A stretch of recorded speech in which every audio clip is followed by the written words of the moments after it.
E aí, se a expressão gatilhos mentais sempre soa meio estranha, talvez como um truque de manipulação, essa análise de hoje vai com certeza mudar essa percepção.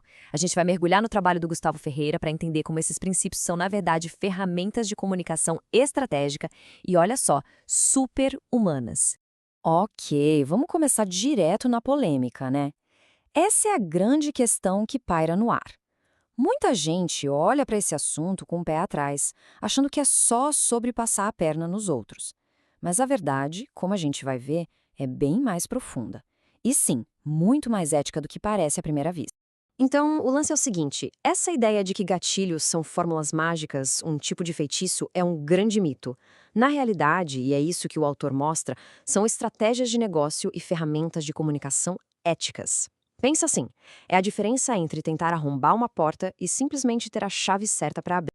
E isso nos leva para uma metáfora que é perfeita. Imagina que a sua solução, o seu produto, é o prato principal. É isso que alimenta o que realmente importa.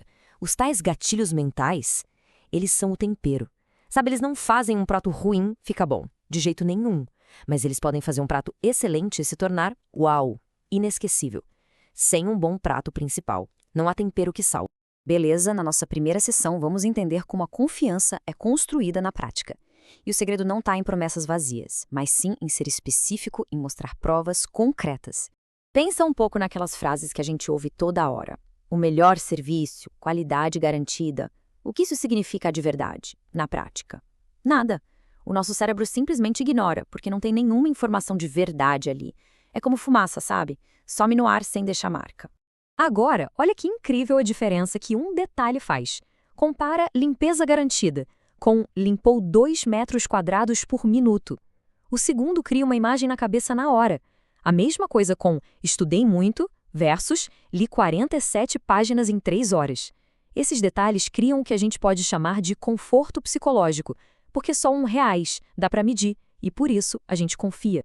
Isso aqui ilustra uma dica de ouro do autor: usar números quebrados. Um número como 97,3% parece muito mais estudado, mais preciso, do que um número redondo tipo 95%.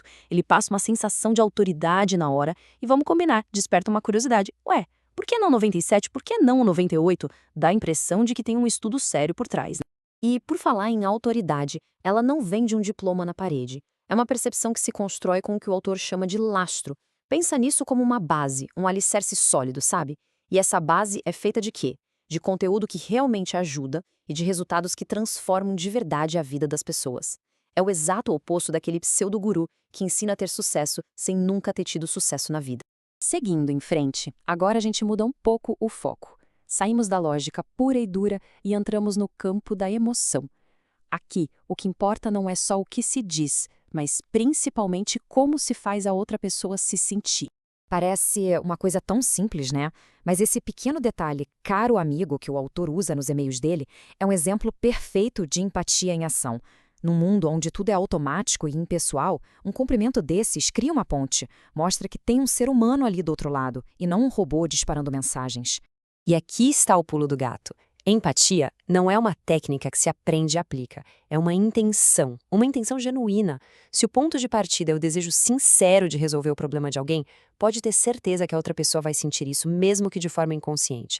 A intenção transparece, e é isso que cria a conexão de verdade. Outro jeito muito poderoso de criar conexão é através da imaginação. O nosso cérebro tem uma coisa muito curiosa. Para ele, não tem muita diferença entre imaginar uma cena com muita força e viver aquela cena de verdade. E essa peculiaridade é uma ferramenta incrível para conectar as pessoas com uma solução. Esse processo tem um nome, é o Future Pace. Funciona mais ou menos assim. Primeiro, a cena do futuro é descrita com todos os detalhes. Depois, a ideia é ajudar a pessoa a sentir a emoção daquele futuro, a paz, a alegria, o alívio. E ao fazer isso, a pessoa começa a sentir que aquele resultado já é dela. Vira algo que ela não quer perder, em vez de ser só algo que ela poderia ganhar. Na nossa terceira sessão, a gente vai desafiar uma crença bem comum. Ao contrário do que muita gente pensa, ser um mestre em algo não é usar palavras difíceis, mas sim conseguir tornar o complexo em algo simples. E aqui vai o teste de fogo que o autor propõe. Antes de apresentar uma ideia, vale se perguntar: uma criança de 5 anos conseguiria entender isso? Se a resposta for não, talvez a ideia não esteja tão clara quanto deveria. É um filtro que, olha, funciona que é uma beleza. E isso leva a uma conclusão muito forte. Muitas vezes a complexidade só serve para esconder falhas no raciocínio. Já a simplicidade desarma qualquer objeção. Uma linguagem clara, direta, é universal e convence muito mais fácil, porque não tem onde se esconder, entende? E a ferramenta definitiva para conseguir simplicidade e conexão é, claro, contar histórias. Elas fazem todo o trabalho pesado, ativando os outros princípios quase que automaticamente. O autor destaca 2 modelos que sempre funcionam.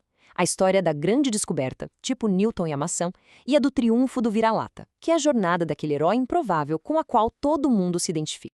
Chegamos na nossa reta final, o momento de amarrar todas essas ideias. No fim das contas, o que separa a persuasão ética da manipulação barata não são as ferramentas em si, mas a intenção e a estratégia que existem por trás delas. Se tiver uma única coisa para levar de toda essa conversa, que seja esta: estratégia é sempre, sempre maior que truques. Um truque pode até funcionar uma vez, por sorte, mas uma estratégia sólida, baseada em resolver problemas de verdade e se comunicar com clareza e empatia, essa funciona sempre. E para fechar com chave de ouro, uma citação do próprio autor que resume tudo. Não adianta nada só conhecer esses princípios, sabe, a teoria. O verdadeiro valor está em colocar a mão na massa, em testar, em aplicar isso para realmente fazer a diferença na vida de alguém.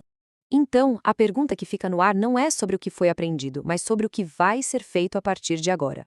Seja usar mais especificidade, buscar mais simplicidade ou contar uma boa história. Qual desses princípios pode ser colocado em prática hoje mesmo para tornar a comunicação mais eficaz e principalmente mais humana? Fica aí a reflexão.